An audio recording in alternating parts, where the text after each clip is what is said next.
다 찾으셨나요? 에베소서 5장 18절에서 21절 한 목소리로 공부하겠습니다. 시작. 술 취하지 말라. 이는 방탕한 것이니 오직 성령으로 충만함을 받으라. 시와 찬송과 신령한 노래들로 서로 화답하며 너희의 마음으로 주께 노래하며 찬송하며 범사에 우리 주 예수 그리스도의 이름으로 항상 아버지 하나님께 감사하며 그리스도를 경외함으로 피차 복종하라. 아멘. 다시 한번 기도하겠습니다. 아버지 하나님, 생명의 말씀을 우리에게 선포해 주심을 감사합니다.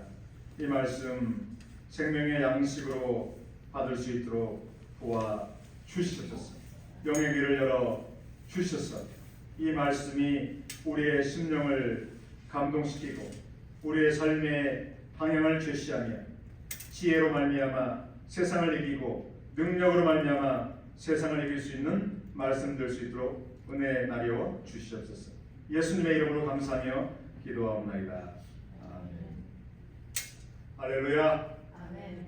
저는 지난주에 연이어 같은 본문의 말씀을 가지고 성령으로 충만함을 받으라 이런 제목으로 말씀을 상고하고자 합니다. 지난주에는 성령으로 충만함을 어떻게 받을 수 있는가 그 부분에 대해서는 상고를 하지 못했습니다. 시간 관계상. 오늘은 주로 그러한 내용을 가지고 오늘 말씀을 함께 상고해 보고자 합니다. 술 취하지 말라 18절에서 이렇게 사도 바울은 성령과 반대되는 성령으로 체험을 받는 것과 반대되는 그 대표적인 단어로 술을 언급하고 있습니다. 단순하게 알코올 음료를 말하는 것이 아니라 성령님의 뜻과 반대되는 성령으로 충만함을 받는 것과 반대되는 하나의 대표적인 단어를 키워드를 사용한다면 술이라고 이렇게 표현하고 있죠. 술 취하지 말라. 세상적으로 취하지 말라. 하나님의 뜻에 반대되는 삶으로 나아가게 하는 그러한 세상적인 것으로 채우지 말고 우리의 생각과 우리의 마음을 채우지 말고 우리의 마음과 생각을 오직 성령으로 채우라. 성령으로 채워야 하는 이유는 성령의 역사가 우리의 말과 행실 가운데 마음속에서 밖으로 흘러나올 수 있도록 하기 위함이죠. 성령이 임하시면 너희가 권능을 받고 예루살렘과 온 유대와 사마리아 땅끝까지 이르러 내 증인이 되리라. 너에게 성령이 임하시면 어떤 일이 벌어지는가? 주로 전도 사명을 위해서 그런 말씀하셨잖아요. 또 성령이 임하시면 그 말은 성령으로 우리가 체험을 받게 되면 이런 말과 똑같겠죠. 너희가 성령으로 체험을 받게 되면 또 거룩한 삶을 살게 되고 또 성령의 9가지 열매들을 맺게 되고 그래서 성령으로 체험을 받는 것이 얼마나 중요한 일인지 모릅니다. 사도 바울은 성령으로 충만함을 받으라고 말할 때 그 방법까지도 그 후반절에서 제시하고 있습니다. 19절, 20절, 21절에서 성령으로 충만함을 받기 위해서 필요한 일들을 쭉 소개하고 있는데요. 한마디로 말씀하면 무엇입니까? 시와 찬송과 신령한 노래들로 서로 화답하는 것. 찬송이 있고 신령한 노래 같은 유사한 말들이죠. 시편 기자는 시를 악보에 시를 음에 맞추어서 비파를 타고 수금을 타면서 하나님께 찬양을 드렸죠. 하나님의 사랑이 얼마나 크고 놀라운지, 하나님께서 나에게 베푸신 은혜가 얼마나 크고 놀라운지를 그 시 가사를 적어서 그 음조에 맞춰서 노래를 함으로 말미암아 하나님께 영광을 돌린 거죠. 시와 찬송과 신령한 노래들 거의 같은 내용들이죠. 서로 화답하며 서로 함께 하나님께 찬양을 드릴 때 한 사람이 찬양을 부르면 연이어서 또 다른 사람이 찬양을 부르고, 그래서 서로 화답하며 너희의 마음으로, 너희의 마음은 심장을 말해요. 은혜 받은 심장, 변화 받은 심장, 거듭난 심장을 가지고 마음으로 말미암아 마태복음 22장 37절에서 서기관에게 예수님께서 가장 큰 계명이 무엇인지에 대해서 설명하시죠. 선생님, 계명 중에 큰 계명이 무엇입니까? 이렇게 서기관이 물었을 때, 바리새인이 물었을 때, 너희의 뜻을 다하고 마음을 다하고 목숨을 다해서 여호와 하나님을 사랑하라. 이 마음으로, 마음의 중심으로 주께 노래하며 찬송하며. 또 20절 함께 읽어볼까요? 20절 시작. 범사에 우리 주 예수 그리스도의 이름으로 항상 아버지 하나님께 감사하며. 우리 예배 가운데 찬양과 감사가 항상 있죠. 아버지께 예배 드릴 때 감사와 찬송이 항상 포함되고 있죠. 무엇 때문에 감사와 찬송이 있습니까? 그 은혜가 너무나 크기 때문에, 형용할 수 없기 때문에, 그 우리에게 베푸신 사랑이 너무나 크기 때문에 이러한 감사를 드리는 거죠. 예물을 가지고 감사를 드리고, 또 21절 마지막으로 함께 읽어볼까요? 시작. 그리스도를 경외함으로 피차 복종하라. 그리스도를 경외한다는 것은 그리스도를 예배하는 그 삶이죠. 그리스도를 경외하는 가운데, 그리스도를 머리로 나의 주님으로 모시고 주님을 경배하는 가운데, 그러한 삶을 사는 가운데 서로 복종하라. 서로를 존중하고 서로를 사랑하라. 또 성령으로 충만함을 받으라라고 말씀하신 후에 뒤에 부분들이 명령형으로 나와 있지만, 번역상으로 이렇게 했지만 실질적으로 현재 분사예요. 마음으로 주께 노래하며 찬송하며 감사하며. 21절에 나와 있는 복종하라는 명령형이 아니라 현재 분사형이에요. 그리스도를 경외하는 가운데 피차 서로 간에 복종하면서, 결론적으로 말씀이 18절이에요. 다시 한번 읽어볼까요? 18절 시작. 술 취하지 말라. 이는 방탕한 것이니 오직 성령으로 충만함을 받으라. 성령으로 충만함을 받기 위해서 필요한 일들이 있는데, 그 내용이 18절, 19절, 20절, 21절이에요. 그래서 한마디로 요약하면 어떤 사람이 성령으로 충만함을 받는 사람인가, 받을 수 있는 사람인가? 한마디로 한다면 어떻게 요약할 수 있을까요? 함께 따라서 하시면 좋겠습니다. 예배하면서, 예배자의 모습을 지금 말씀하고 있잖아요. 시와 찬송과 신령한 노래를 부르는 것은 예배 가운데, 이런 회중들이 모여서 예배하는 예배도, 공적인 예배도 예배지만 우리의 삶 가운데 길을 거닐 때, 또 묵상하는 가운데, 또 아침 일찍 일어나서 새벽 예배를 드릴 때, 저녁에 주무시기 전에 어떤 자세로 있든지 간에 항상 예배하는 마음으로 기도드리면서 하나님을 즐거워하며 찬송하며 감사하며, 입술로 감사의 찬송을 드릴 수 있잖아요. 또 20절, 또 하루에 나에게 베푸신 은혜, 위험한 지경에 있을 때 나를 건져주시고, 시험에 내가 빠질 수 있는 상황 가운데 나를 건져주시고, 나를 데려가는 사람들을 만났는데 내가 나를 인내하고 나를 절제함으로, 나를 수그림으로 말미암아 그와 그를 대적하지 않고 참음으로 말미암아 이제 나의 마음이 평강하죠.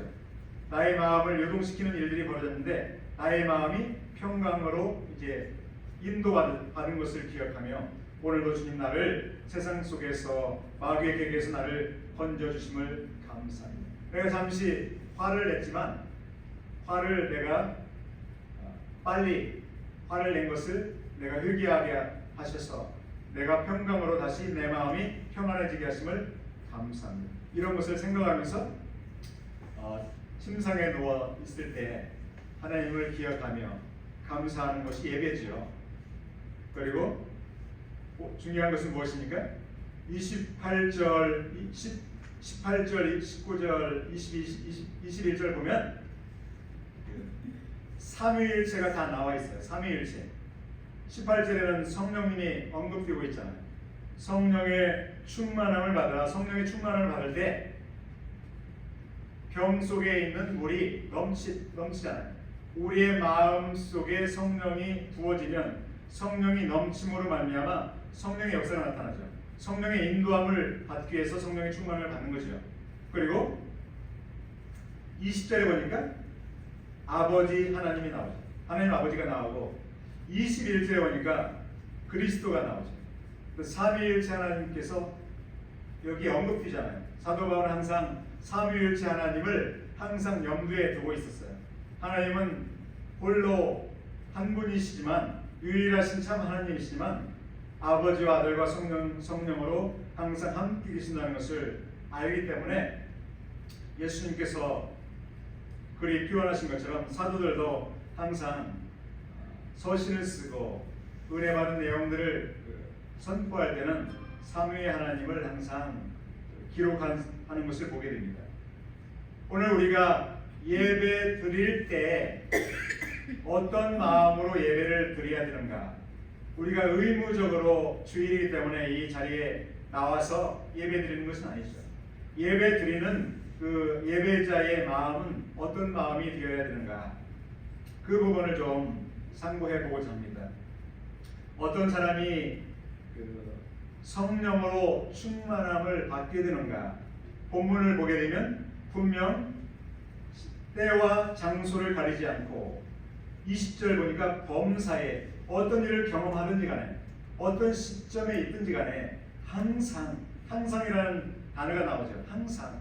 항상 쉬지 말고 기도하라. 항상 아버지 하나님께 감사하라. 범사에 감사하라.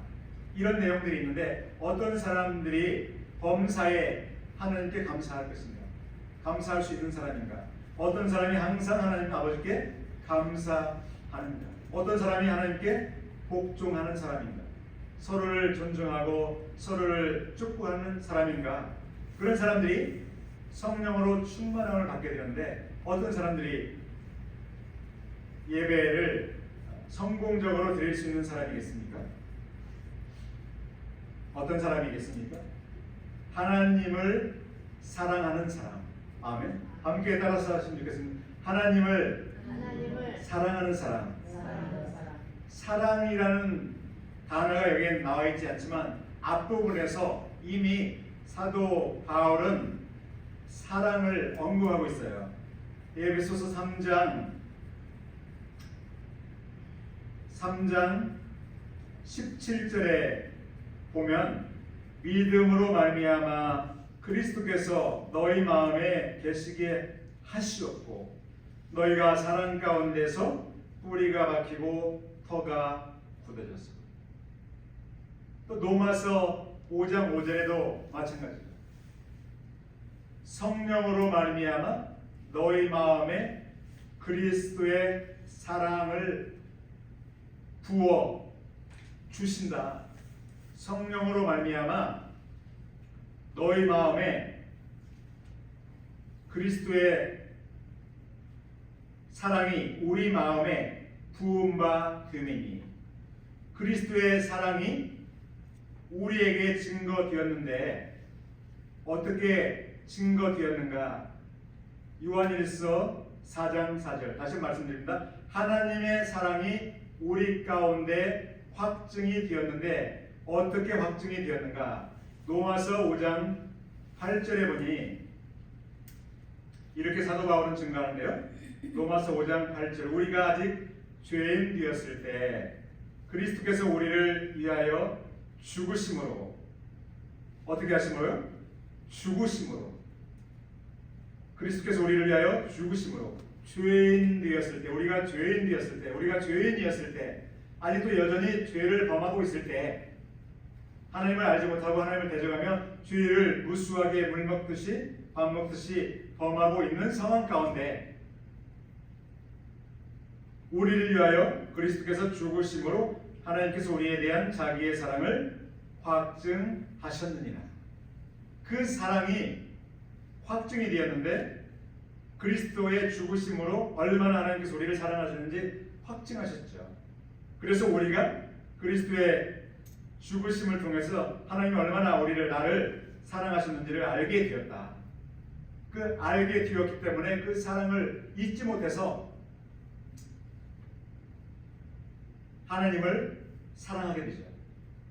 너희가 악할지라도 아버지 된 너희들이 악할지라도 자녀들에게 좋은 것을 줄 알거든. 좋은 것들을 주잖아요. 아버지가 다른 아버지 여러 아버지들이 있어요. 어떤 아버지는 좀 더 훌륭한 아버지일 수 있고 어떤 아버지는 좀 더 부족한 아버지들이 될 수가 있지만 아버지들은 자식들을 너무 사랑하잖아요. 악할지라도. 그러니까 예수님은 그것을 다 알기 때문에 너희가 악할지라도 너희 아버지들이 악할지라도 자식들에게는 너무 좋은 걸 줄 줄 아는 거죠. 무엇 때문입니까? 자식을 사랑하기 때문에 그렇죠. 아멘. 다 사랑하시잖아요. 자식을 낳았기 때문에 육신의 아버지로서 자식들을 너무 사랑하기 때문에 아버지가 좀 부족할지라도 인격이 부족하고 뭔가 수준이 좀 온전하지 않을지라도 분명한 사실은 무엇입니까? 자식을 너무너무 사랑한다는 거죠. 그 표현의 방법이 다 다르죠. 또 사랑하는 방법 내용들이 다르지만 중요한 것은 사랑하는 거잖아요. 아버지가 자식들을. 근데 하나님 아버지는 그 부모의 사랑보다 더 크다는 거죠. 무엇으로 알 수 있습니까? 자신의 독생자를 아낌없이 내주셨기 때문에 그 사랑의 표현이 너무 크죠. 그 사랑을 받고 자라기 때문에 아버지의 사랑을 받아서 자랐기 때문에 잘 자라는 거죠. 어떤 힘든 일이 있을 때도 항상 아버지를 찾고 아버지에게 어려움을 말하고 아버지가 사랑하기 때문에 문제를 또 같이 고민하고 해결해 주시고 그 아버지의 사랑이 얼마나 큽니까? 그 사랑보다 하나님의 아버지의 사랑은 더 큰 거죠. 그래서 요한 1서 4장에서도 사도 요한은 이렇게 말하죠. 7절에요. 사랑하는 자들아 우리가 서로 사랑하자. 사랑은 하나님께 속한 것이니 사랑하는 자마다 하나님으로부터 나서 하나님을 아뢰고. 사랑을 하는 사람들은 어떤 사람들인가? 하나님께로부터 거듭난 사람, 하나님의 진정한 사랑을 예수 그리스도를 통해서 알게 된 사람, 그 사람은 하나님을 아는 사람입니다. 하나님을 아는 사람은 이미 하나님께로부터 성령으로 거듭나서 예수 그리스도를 믿는 사람, 그 사람들은 진정한 사랑, 아가페 사랑, 세속적인 사랑 말고요. 아가페 사랑을 아는 사람이다. 근데 8절, 요한일서 4장 8절, 사랑하지 아니하는 자는 하나님을 알지 못한다. 육신적인 사랑을 말하는 것이 아니죠. 아가페적인 무조건적인 사랑, 사랑하지 아니하는 사람, 그런 사랑이 없는 사람은 하나님을 아직 알지 못하나니 이는 하나님은 사랑이시니라. 아멘. 하나님은 사랑, 그 사랑은 온전한 사랑은 하나님께로부터 난 거죠. 하나님은 사랑이시니라. 9절, 하나님의 사랑이 우리에게 이렇게 나타난 바 되었습니다. 하나님이 자기의 독생자를 세상에 보내심은 그로 말미암아 우리를 살리려 하심이라. 10절, 사랑은 여기 있으니 우리가 하나님을 사랑한 것이 아니요 하나님은 우리를 사랑하사 우리 죄를 속하기 위하여 화목제물로 그 아들을 보내셨습니다. 요한복음 4장 11절 사랑하는 자들아 하나님이 이같이 우리를 사랑하셨은즉 우리도 서로 사랑하는 것이 마땅하도다. 아멘. 하나님을 사랑하는 것이 참으로 마땅하다. 하나님을 사랑하는 사람은 어떤 행위를 하게 될까요? 바로 하나님을 전심으로 예배하는 그러한 사람으로 살게 될 줄로 믿습니다. 그래서 마태복음 22장 37절에서 마음을 다하여 목숨을 다하여 뜻을 다하여 너희 하나님을 사랑하라. 이것이 처음 계명이다. 하나님께서 우리를 창조하신 것으로만 우리가 하나님을 예배하라고 말씀하지 않고 하나님께서 우리에게 독생자를 주심으로 말미암아 죽기까지 주심으로 말미암아 사랑을 받았으니 사랑하라 이렇게 말씀하고 계십니다. 그래서 어떤 사람이 성령으로 충만함을 받을 수 있는 사람이니까 하나님을 예배하는 사람, 전심으로 신령과 진정으로 예배하는 사람이 성령으로 충만을 받을 수 있는 사람인데 그렇다면 어떤 사람이 하나님을 전심으로 예배할 수 있는 사람인가? 하나님을 사랑하는 사람, 영과 진리로 예배하라. 그때가 오나니 곧 이때라. 하나님을 예배하는 사람은 영과 진리로 예배할지니라. 어떤 사람이 영과 진리로 예배할 수 있는 사람입니까? 사랑하는 사람이죠. 의무적으로 예배하는 사람이 아니라 몸만 와서 하나님을 예배하는 사람이 아니라 진정으로 하나님을 사랑하는 사람이 예배하는 사람이고 그런 예배를 드리는 사람에게 성령을 충만히 부어주시는 줄로 믿습니다. 그래서 오늘 구역공과를 하게 될 텐데요. 특별히 구역공과 교재 가운데 제 5장을 공부하게 될 줄로 믿습니다. 5장이 무엇이냐면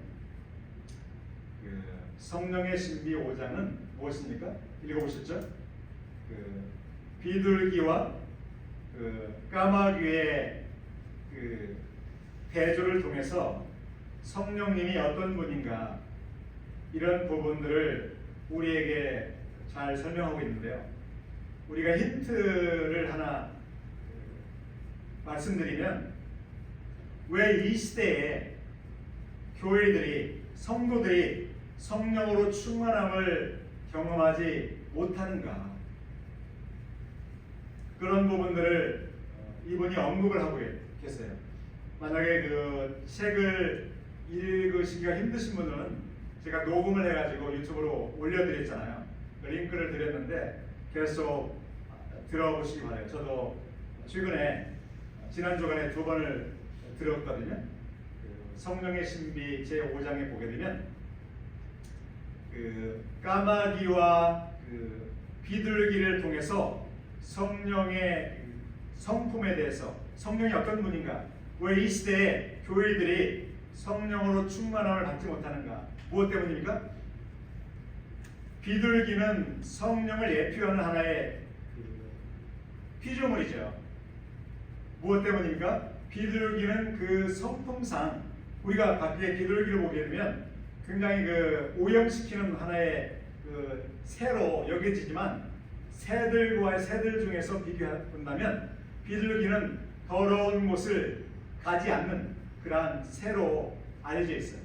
성품상 더러운 곳에 발을 딛지 않는, 그리고 그 눈이 그곳을 향하지 않고 또 그의 성품상 그렇다는 거죠. 정결하다는 거죠. 깨끗하고 거룩한 그러한 성품들을 갖고 있는 거예요. 반면으로 까마귀들은 오히려 그와 반대죠. 하나의 냄새나고 썩고 부패한 곳을 즐겨하는 거예요. 그래서 노아의 방주 시대에, 노아의 방주의 비둘기란 제목이잖아요. 노아의 방주 시대에 많은 피조물들이, 많은 생명체들이 홍수로 말미암아 죽임을 당했죠. 그래서 많은 시체들이 둥둥 떠다녔어요. 그 중에는 사람의 몸도 떠다녔겠죠. 그래서 이제 비가 멈추고 이제 비가 물이 줄어들고 마르기 직전에 노아가 새를 2마리를 내보내게 돼요. 먼저는 까마귀를 내보내잖아요. 까마귀를 내보내는데 결국 어떻게 됐습니까? 돌아오지 않아요. 무엇 때문에 돌아오지 않았습니까? 까마귀는 시체들이, 즐비한 시체들, 먹을 것이 썩은 자기의 양식들이, 음식들이 많이 즐비해 있기 때문에 거기를 너무나 좋아했던 거예요. 거기에서 또 잠을 자고 또 눈을 뜨면 또 거기에 즐비한 시체들을 쪼아 먹는 거예요. 무엇 때문입니까? 까마귀의 특성 때문에, 까마귀의 성품 때문에, 네이처 때문에, 네이처. 그러나 비둘기를 먼저 보냈나요?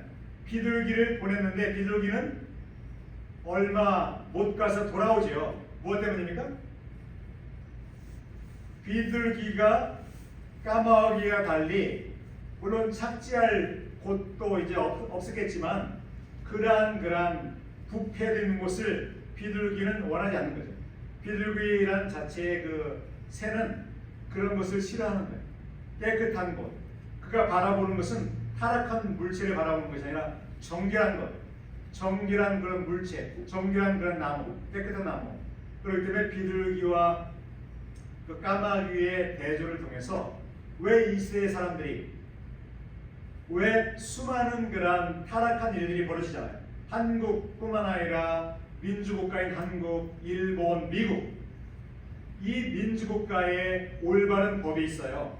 그런데 법을 피해서 악한 일들을 수많이 저지르죠. 또 악인들이 그러기 때문에 많아요.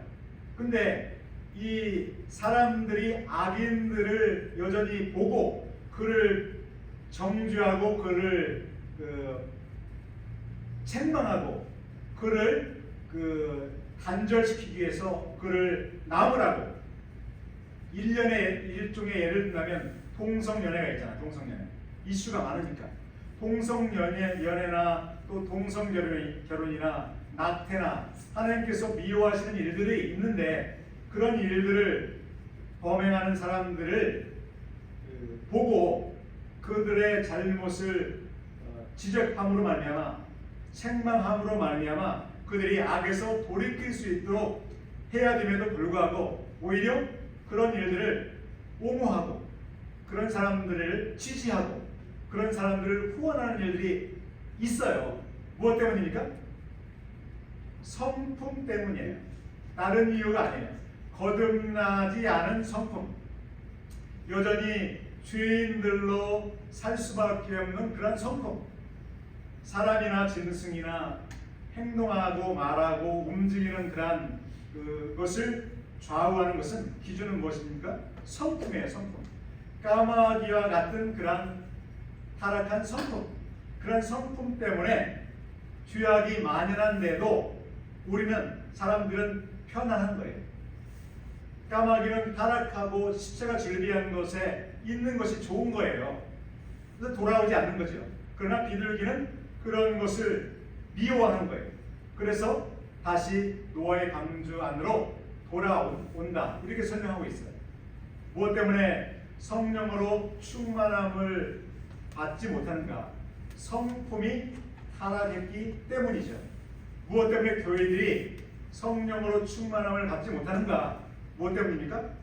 거듭났음에도 불구하고 아직 여전히 세상을 향해서 시선이 가고 있는 거죠. 세상을 주목하고 세상을 그리워하고 술 취하는 삶을 아직 여전히 즐겨하는 거예요.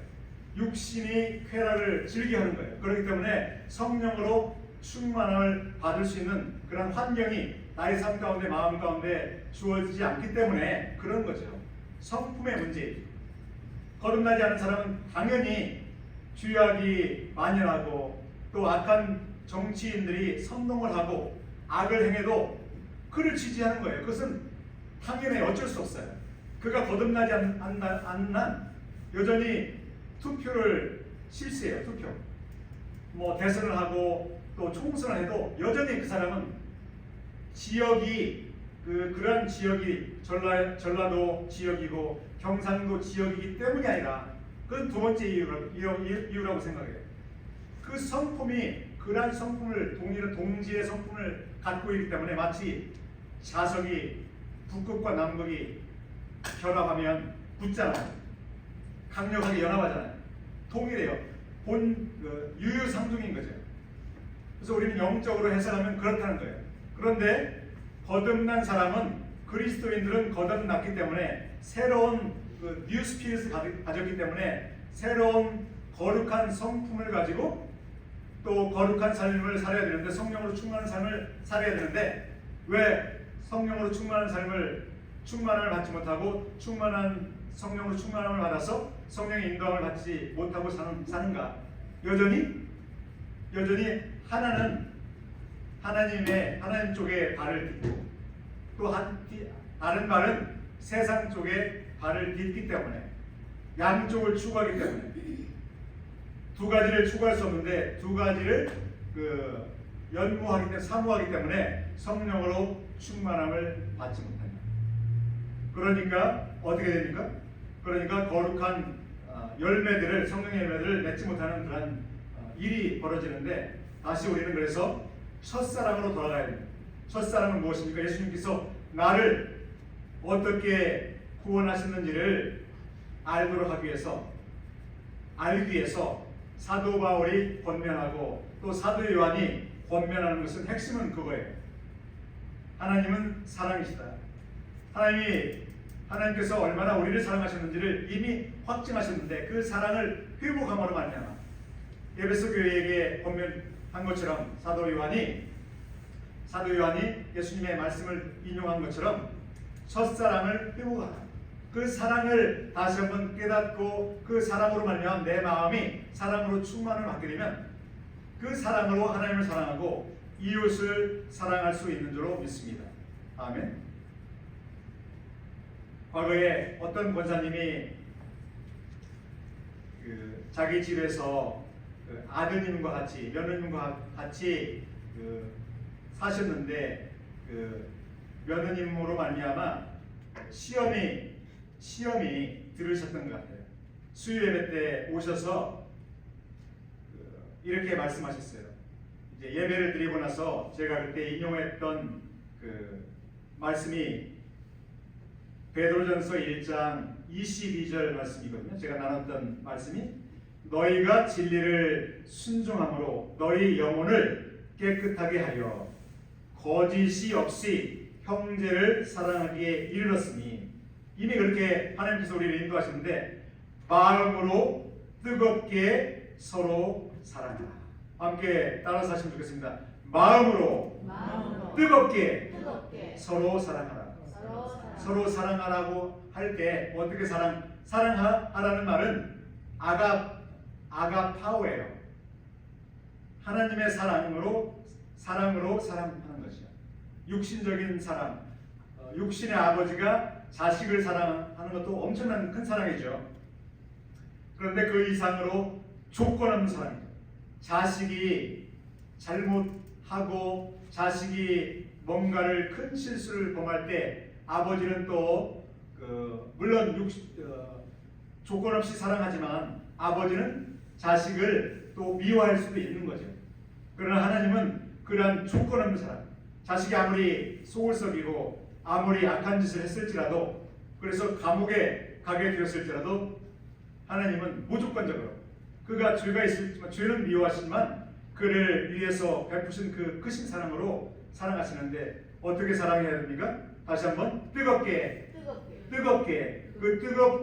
서로 사랑하는 말씀을 그때 수요일날 예배 가운데 전해드렸더니 권사님께서 은혜를 받으시고 마음이 평안함을 누리시고 집에 돌아가셨어요. 그래서 며느님이 조금 미워 보였어도 다시 며느님을 마음으로 품고 딸처럼 그렇게 하실 수 있는 그 마음을 갖고 돌아가셨는데 얼마나 우리가 뜨겁게 사랑하는 것.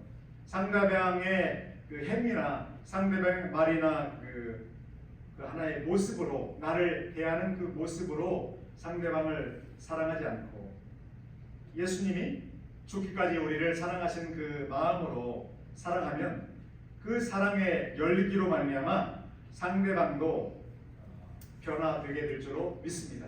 아멘. 우리가 아직도 사랑하지 못하는 사람 있죠. 아직도 그 사람을 바라보면 용서가 안 되는, 나에게 피해를 많이 끼치고 나를 여전히 업신여기고 나에게 어떤 짐이 되는 사람들이 분명히 있을 거라 믿습니다. 그러나 우리는 사랑을 받은 사람들이죠. 그래서 하나님을 사랑하라. 이것은 첫 번째 계명이고, 두 번째는 내 이웃을 내 몸과 같이 사랑하라. 그래서 두 번째 계명이잖아요. 그래서 성경은 사랑에 대해서, 하나님의 사랑에 대해서 예수님의 죽으심을 통해서 하나님의 사랑을 우리에게 증거하는 책이죠. 그 사랑은 변함이 없는 사랑. 우리의 생명을 끝까지 책임지시고 끝까지 우리를 천국으로 인도하시는 그 사랑을 우리가 받았기 때문에 날마다 그 사랑으로 말미암아 하나님을 예배하고 또 찬송할 때 우리에게 성령을 물붓듯 부어주시고 그 성령의 인도함을 따라 우리가 거룩한 삶을 더욱더 살게 되고 복음을 담대히 증거하게 될 줄로 믿습니다. 그러한 은혜가 우리 모두에게 충만히 임하기를 이 아침에 주님의 이름으로 축복합니다.